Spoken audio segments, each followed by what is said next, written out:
With the Office of Communications and Marketing, I'm Sarah O'Carroll. I have with me Alfredo Medina, the Executive Director of Public Engagement at Albany. We have a number of self-studies underway at the university, including one focusing on innovation and economic impact through the Association of Public Land Grant Universities, as well as an initiative through the Middle States Commission on Higher Education. Medina is leading the university's efforts in pursuing an elective Carnegie classification for community engagement.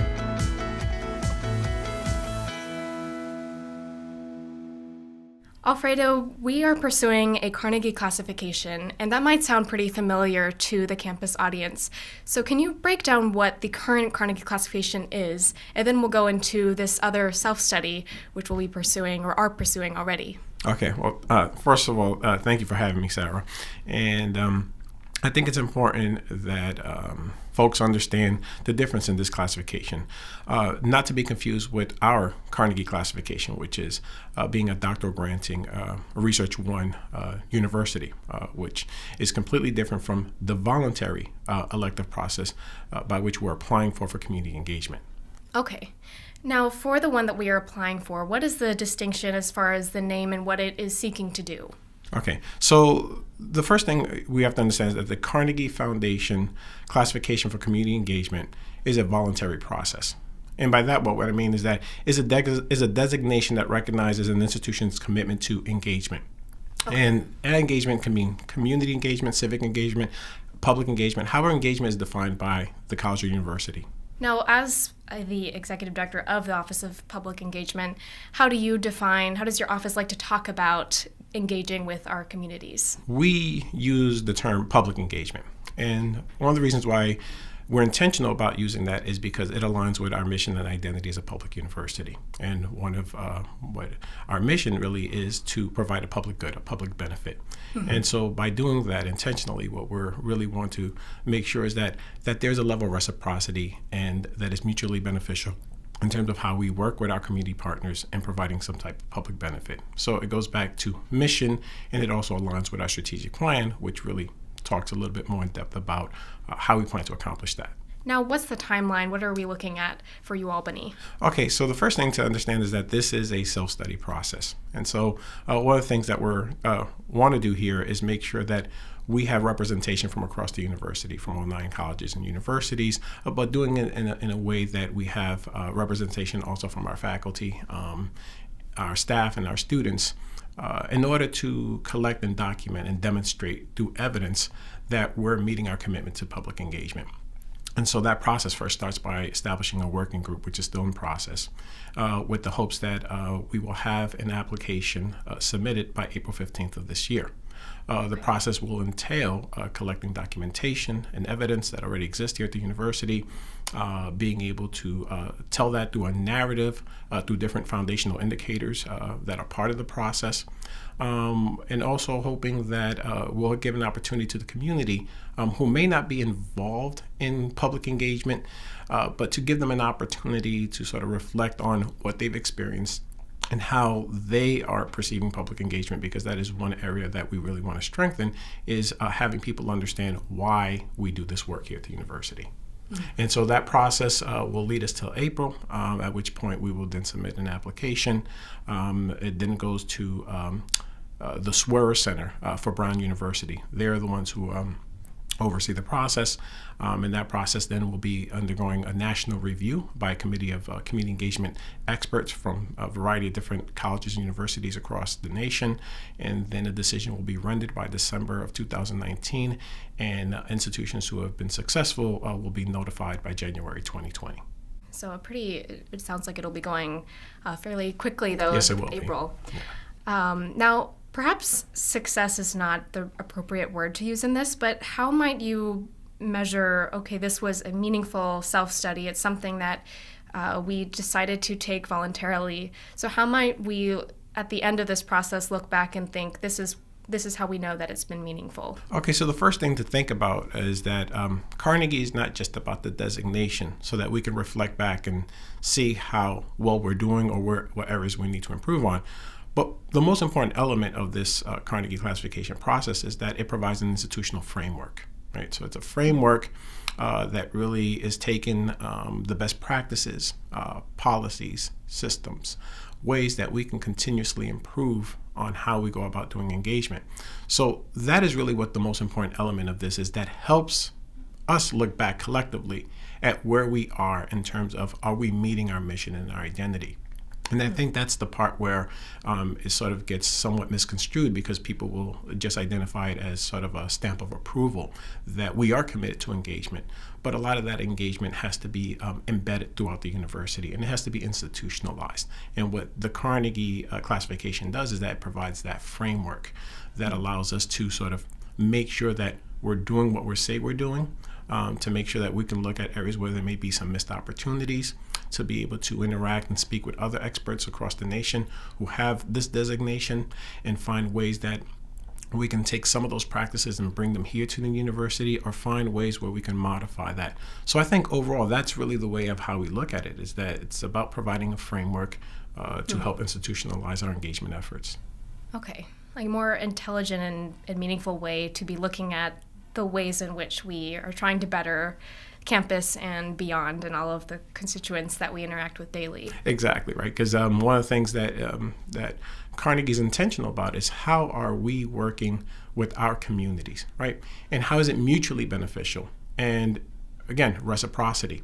So that it's not just about our faculty, our staff, and our students gaining from engagement, but in what way is our community also benefiting, and where are their voices, when it comes to the planning, and when it comes to any level of initiatives that are going to impact their communities.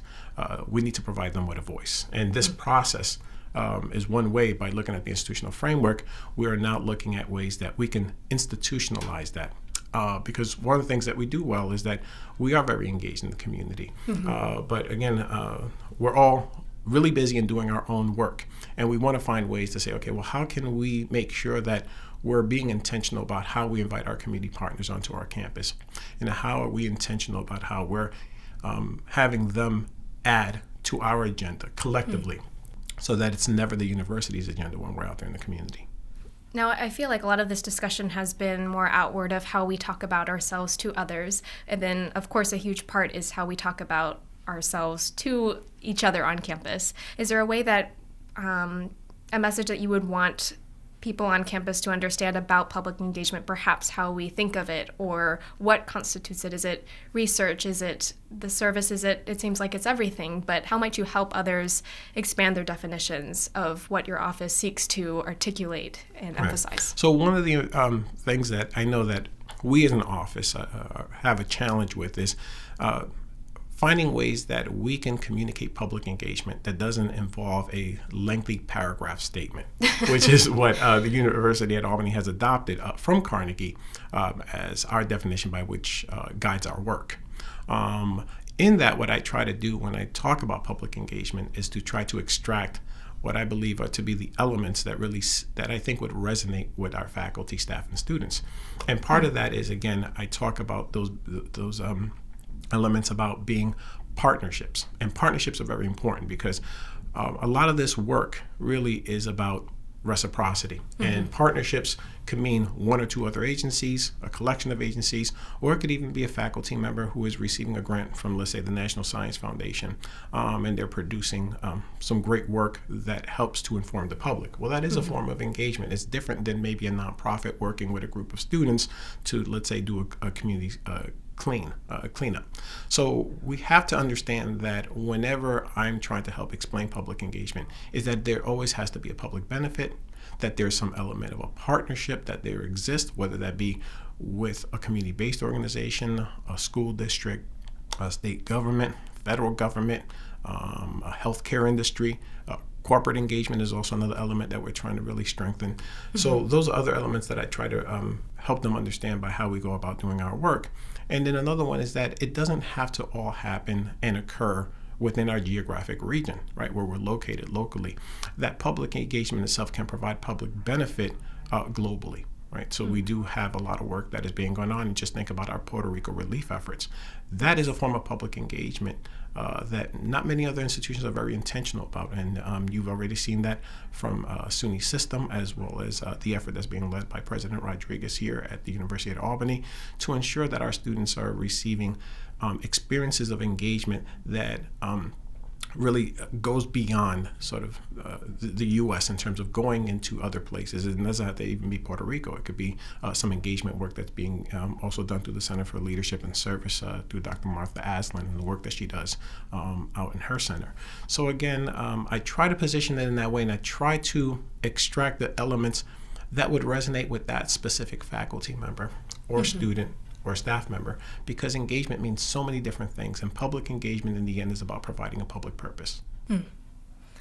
Thank you. Is there anything else that you would want to emphasize about the self-study or any of the other points that we've discussed today? I think people need to understand what is the takeaway. So what happens should we get this designation? And I'm a very positive thinker.